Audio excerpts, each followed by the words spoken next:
Los estudios que buscaban la comprensión del sistema nervioso desde sus inicios fueron llevados a cabo por científicos pertenecientes a las áreas de la medicina, la psicología y la biología, quienes eventualmente se dieron cuenta de que la clave para descifrar el comportamiento del ser humano y de su cerebro era la interdisciplinariedad.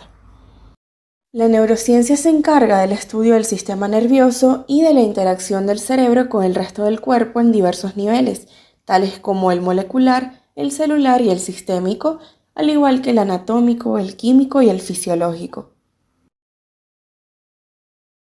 Es así entonces como a partir de disciplinas tales como la neuroanatomía, la neuropsicología, la psicofisiología, las ciencias cognitivas y las tecnologías de neuroimágenes fue posible hacer realidad el nacimiento de la neurociencia cognitiva, correspondiente a la neurociencia aplicada a la psicología. La psicología puede ser definida como una ciencia social y médica que estudia los procesos mentales y biológicos del ser humano a través del método científico, haciendo uso de 3 dimensiones: la cognitiva, la conductual y la afectiva. Así, en su área cognitiva, la neurociencia estudia el funcionamiento del encéfalo, desde algo tan pequeño como las células nerviosas hasta los grandes lóbulos cerebrales. Su propósito final es indagar y esclarecer cómo funciona la relación del cerebro y la estructura del sistema nervioso con las áreas neuronales y, por ende, con los procesos y respuestas mentales y la conducta humana, investigando entonces ámbitos como el pensamiento, la memoria y las capacidades o afecciones mentales que se encuentran asociadas a los procesos químicos y fisiológicos del sistema nervioso. De esta manera, es posible comprender que ambas, la psicología y la neurociencia, buscan analizar y comprender a la mente y al cerebro humano. Para el estudio científico en la psicología ha sido de enorme importancia contar con tan valiosa información, ya que gracias a la neurociencia pudieron ser hallados y estudiados reguladores del cerebro que controlan, por ejemplo, el procesamiento cognitivo, la memoria, el lenguaje y las emociones. Al comprender que el cuerpo funciona como un todo conectado, se facilita visualizar que tanto los pensamientos como las emociones y la conciencia pueden influir en la percepción y el desarrollo de los individuos, ya que según la física cuántica es el observador quien afecta al observado. Es la conciencia la que abre las puertas para alcanzar mayores niveles de espiritualidad y por tanto de energía y vibración. Ya sabiendo qué es la neurociencia, pasamos a explorar una rama de la ciencia que revolucionará nuestra forma de pensamiento, cambiando la manera en que vemos no solo la vida y el concepto del ser, sino también nuestra percepción de la realidad misma. Esta es la física cuántica. Primero debemos tener una idea de qué es y en qué se basa. Es una rama de la ciencia que se encarga de estudiar la ciencia en sí desde la rama atómica hasta la subatómica. Es decir, estudia el mundo de lo microscópico, desde los átomos hasta los protones y neutrones. Con este conocimiento básico de qué es la física cuántica, podemos adentrarnos un poco más en el tema. Tenemos que tener en cuenta que al adentrarnos en este tema, los conceptos clásicos de espacio, tiempo, localidad y más dejan de tener el sentido de antes y son sustituidos por otras interpretaciones de lo que es la realidad. En la física cuántica, los conceptos como la dualidad onda y partícula o el entrecruzamiento generan contextos revolucionarios que dan un nuevo sentido, no solo a la realidad material, sino también a la naturaleza humana. Pero, ¿por qué le da un nuevo sentido a la naturaleza humana? Según Dalai Lama, líder espiritual del pueblo tibetano y ganador del Premio Nobel de la Paz en 1989, la conexión entre la física cuántica y la espiritualidad es algo totalmente evidente. Esto debido a que todos los átomos de nuestro cuerpo incluyen parte de aquellos que en la antigüedad conformaron el universo. Asegura que somos polvo de estrellas y estamos conectados biológicamente a cualquier ser con vida, siendo seres de energía invisible que vibra. Pero esta conexión de la física cuántica y la espiritualidad no es algo nuevo o que solo ha sido estudiado por Dalai Lama. Físicos como Amit Goswami y Fritjof Capra también se han involucrado en el tema e investigado al respecto, presentando libros como Ciencia y Espiritualidad, una integración cuántica, y El Tao de la Física, donde se inicia esta relación con la espiritualidad. Pero, ¿qué bases hay para comprobar esta relación? En la física cuántica se aspira a definir y entender aquello que no se ve, o al menos no a simple vista. busca comprender todo lo que no se puede medir y el indeterminismo escrito en las partículas que conforman nuestra realidad. Algo que se ha podido determinar es que si observamos un átomo bajo un microscopio, lo que descubriremos es un pequeño tornado donde giran quarks y fotones, pero si nos acercamos más a ellos, descubriremos un vacío. Esto debido a que los átomos no tienen estructura física, pues están hechos de energía invisible, no de materia tangible. Por lo tanto, se demuestra que más allá de todo lo tangible y material, lo que hay es energía. Todo lo que nos rodea y todo lo que nos conforma es energía.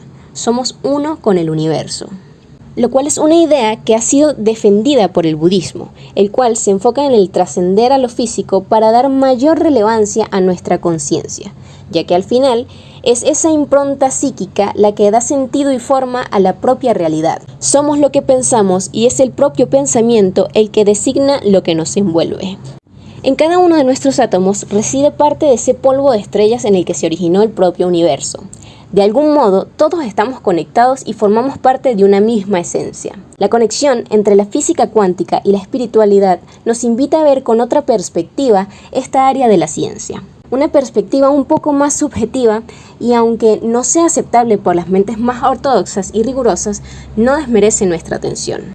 Al entender esta relación podemos adentrarnos a un tema un tanto más complejo que es la mente cuántica. Para esto debemos saber que la materia es más nada, energía, que algo, partículas, ya que como se ha demostrado, el átomo se conforma de un 99,99999% de energía y un 0,00001% de materia, lo cual en proporción es casi nada de materia. Además, los físicos cuánticos descubrieron que al observar las infinidades de partículas del átomo, la conducta de la energía y de la materia se ve afectada, demostrando que los electrones existen en una infinidad de posibilidades en un campo invisible de energía. A su vez, también observaron cómo solo cuando el observador se fija en cualquier localización de un electrón es que aparece el mismo, por lo que una partícula no puede manifestarse en el espacio-tiempo como lo conocemos hasta que no es observada.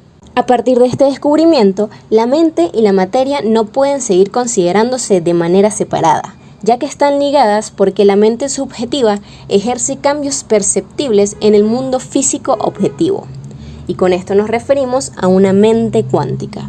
Por lo tanto, todo lo que existe en nuestra realidad física existe como puro potencial, ya que si las partículas pueden existir de forma simultánea en una infinidad de posibles lugares, somos potencia capaz de estar en una infinidad de posibles realidades. Lo cual significa que si imaginamos un acontecimiento futuro en nuestra vida, esta realidad ya existe como una posibilidad en el campo cuántico y simplemente necesita ser observada, ya que si nuestra mente es capaz de influir en la aparición de un electrón, en teoría también puede influir en la aparición de cualquier posibilidad. Joe Dispenza, un bioquímico y neurocientífico, afirma que la mente determina la experiencia exterior, porque todo se reduce a campos de energía, de modo que nuestro pensamiento altera constantemente nuestra realidad. Por lo tanto, según Joe Dispenza, es posible cambiar la circunstancia de la realidad si sabemos cómo. Además, señala que cuando tenemos una visión de la vida, nuestro comportamiento debe responder a sus intenciones. Es decir, la mente y el cuerpo deben trabajar juntos, deben tener coherencia. Para que ocurra algo nuevo, tenemos que hacer que suceda algo nuevo. A partir de estas reflexiones ha surgido una rama de la psicología cuántica, el cual utiliza el conocimiento del campo de la física cuántica y de la neurociencia. Sus principios se basan en que la mente inconsciente procesa el 95% de la información, mientras que la consciente tan solo el 5%. De esta forma, la mayoría de los pensamientos y comportamientos han quedado grabados en lo más profundo de nuestra psique y está causando sufrimiento. La terapia basada en la psicología cuántica opera en los niveles más inconscientes, cambiando directamente la programación. El objetivo principal es aliviar las afecciones que son producidas por la mente a pesar de que el paciente alegue que son causas de un factor biológico.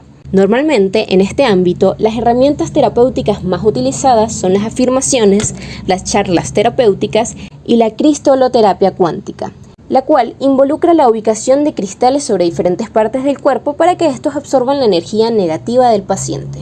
Con estos nuevos conocimientos que nos demuestran no solo la conexión que tenemos con el universo y lo que nos conforma, sino también siendo capaces de entender el poder que tenemos sobre el mismo, nos deja que pensar y nos permite replantearnos la forma en la que vivimos el día a día, cambiando nuestra perspectiva de la realidad, el cual es un cambio que es necesario y que en la actualidad tiene cada vez más peso y valor. Como se define anteriormente, la neurociencia, al ser un amplio campo de investigación, donde su principal centro de estudio se basa en la observancia y análisis de los aspectos del sistema nervioso, numerosos proyectos e investigaciones relacionados con la parte genética permitió dar a conocer importantes descubrimientos sobre temas que marcan día a día nuestra vida cotidiana de una manera inconsciente, como es el caso del proyecto del genoma humano. Para adentrarnos en el tema y poder explicar la relación existente de este proyecto con las neurociencias, se debe empezar a definir lo que es un genoma, cuya definición, según el Instituto Nacional de Investigación sobre el Genoma Humano, viene dada como la secuencia de ácido desoxirribonucleico o ADN, es decir, la secuencia de la proteína existente en cada célula encargada de constituir el material genético de los seres vivos. La función principal de esta secuencia o genoma es dirigir toda actividad genética o hereditaria de todo organismo, mediante lo que se conoce como instrucciones genéticas, conformadas por codificaciones de mecanismos complejos que permiten al ser vivo se desenvuelva según la información genética que posee. Manejando entonces la definición de un genoma y su función primordial, se puede expresar que desde hace mucho tiempo el material genético ha sido un tema relevante para estudios científicos de todas las índoles. Y retomando la historia, es importante mencionar que el avance más importante de este estudio sucedió en el año 1953, cuando en la revista científica Nature, el biólogo y físico James Watson y Francis Crick demostraron la estructura del doble hélice del ADN y a su vez establecieron que esta sustancia era la portadora del material genético, acción que los condujo a ser galardonados con el Premio Nobel de Medicina en el año 1962. Desde el descubrimiento del ADN y su función trascendental en el porte de la información genética, muchos investigadores tomaron la iniciativa de conocer a fondo todo lo relacionado a este particular hallazgo, siendo uno de los más relevantes estudios el conocido Proyecto del Genoma Humano. Este proyecto internacional de investigación científica inicia en los años 90, donde un grupo de científicos de países como Estados Unidos, Japón, Gran Bretaña, Alemania, China y Francia buscaron la manera de obtener la información necesaria para establecer relaciones significativas sobre la secuencia genética y poder así descifrar de manera concreta cada una de las transcripciones y determinar la función de ella en la vida del ser humano. Fue un proceso largo que duró años el poder establecer un orden concreto a la secuencia del material genético humano.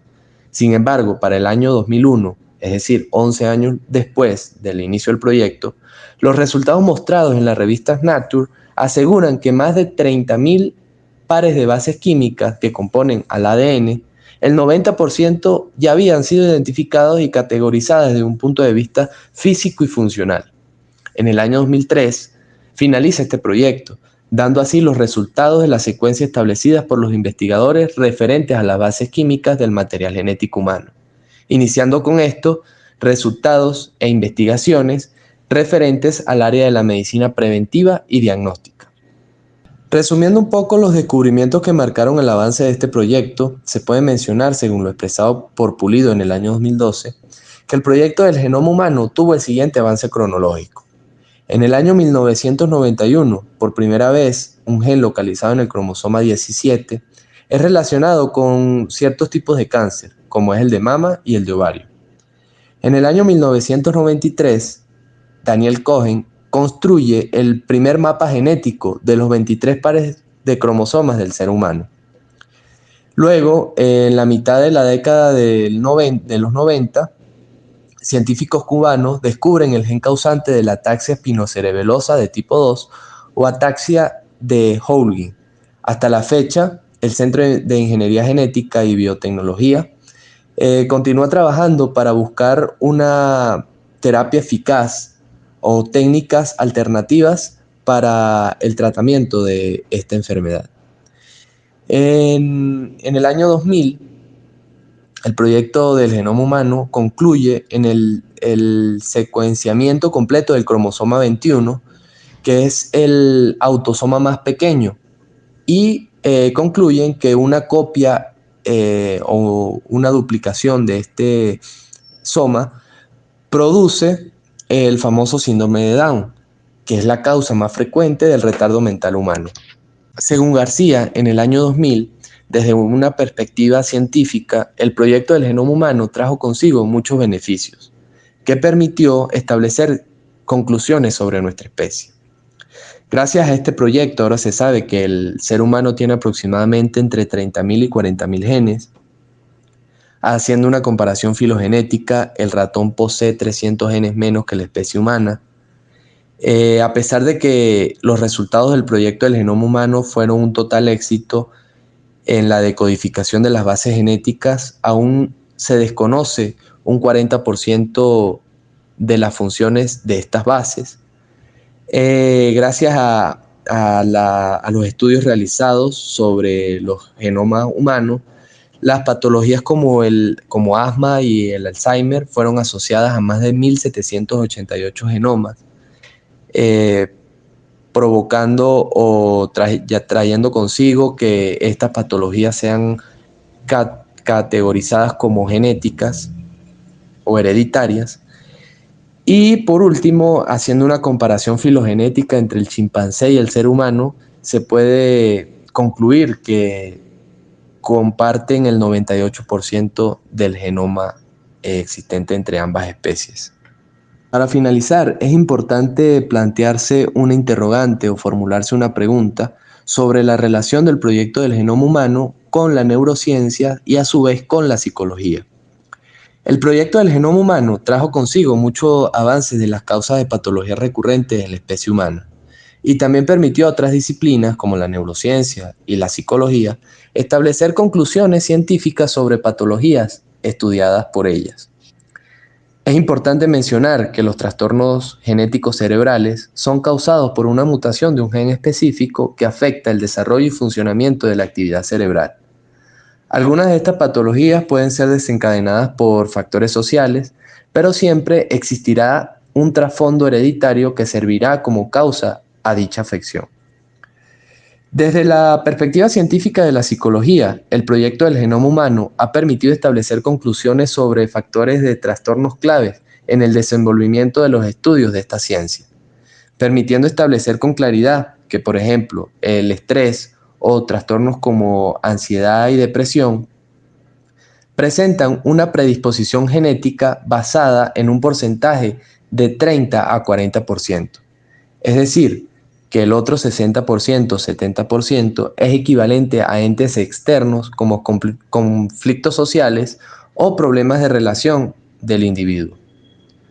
Por otra parte, es importante agregar que según Clavijo, en el año 2004, en su recopilación científica de psicología y genética, algunos síndromes o algunos tipos de retardo mental y trastornos como la dislexia se encuentran asociados al cromosoma 3 y 4, a los cuales se les atribuyen más de 1.500 genes responsables del 95% de las secuencias decodificadas.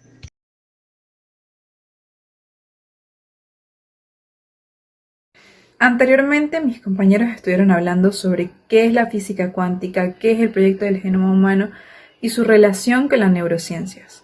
Yo soy Camila Quintero y por mi parte en esta sección estaré hablando sobre la conexión que existe entre el proyecto del genoma humano y la física cuántica. ¿En qué se relacionan los dos temas anteriores? Uno de los puntos en los que convergen es en la epigenética, un término acuñado por primera vez por Conrad Hall Waddington en 1942. Se define como el estudio de las modificaciones en la expresión de los genes que no obedecen a una alteración de la secuencia del ADN que son heredables.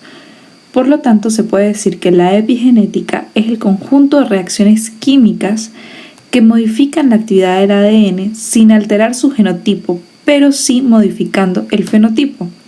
Es decir, los cambios en la representación física de un gen, más no el genotipo en sí. Pero ¿cómo funciona esto y en qué involucra la física cuántica? Pues el ser humano tiene la posibilidad de escoger su destino sin que haya un determinismo genético inmodificable. ¿Y cómo es esto posible, escoger nuestro propio destino? Bueno, como se expresa en el artículo Física Cuántica, Epigenética y Medicina Vibracional, por el doctor Donado Méndez y Carlos Orozco en 2019. Esto es gracias a la epigenética del campo cuántico energético, que recibe información a través de señales del micro y macrocosmos, por medio del enmarañamiento. Esto permite que sea uno y uno sea todo. Nuestra experiencia de vida se pasa de generación en generación a través del epigenoma, pero son las proteínas las que controlan la lectura y la decodificación de los genes. De este modo, viendo la conciencia humana como cuántica, esta es la base y la creadora de cada realidad. Es decir, que se puede modificar la expresión fenotípica de nuestros genes a través del campo cuántico, con nuestros pensamientos y nuestra conciencia. En un estudio llevado a cabo en el HeartMath Institute de California, dirigido por el biólogo celular Glenn Rein, se quería conocer la capacidad de los sanadores de influenciar y afectar las estructuras biológicas. Siendo el ADN la muestra más estable, se decidió que cada sanador tuviera un tubo de ensayo con una muestra de ADN.